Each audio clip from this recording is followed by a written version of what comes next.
Today's votes cap a week of something the American people haven't seen enough of in the past 2 years. Both parties in the United States Congress standing up to Donald Trump.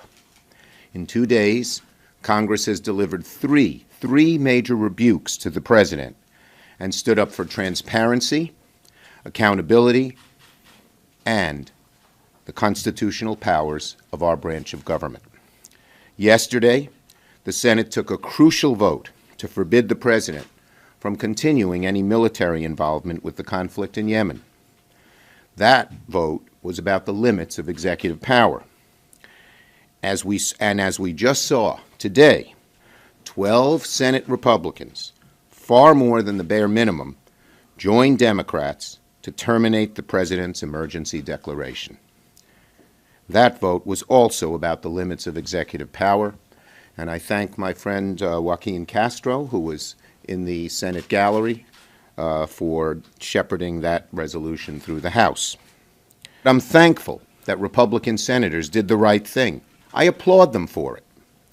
Let's hope that these votes this week are green shoots.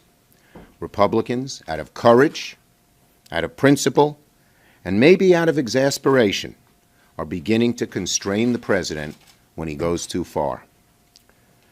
That Republicans are learning that total embrace of President Trump is counterproductive and unsustainable. My hope is that this past week isn't an aberration, but a turning point. My hope is that Republicans now see how this president is trampling on the Constitution and understand that it is possible, in fact courageous, to stand up to him and say that there will be consequences for his actions.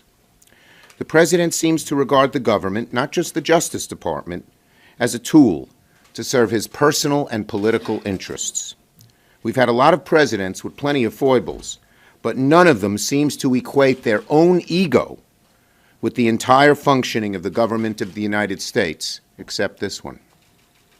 Today, the Senate has sent a strong message to President Trump that under our Constitution, the executive branch and the legislative branch are co-equal. Thanks to the framers of the Constitution, the United States of America has no king, and we never will.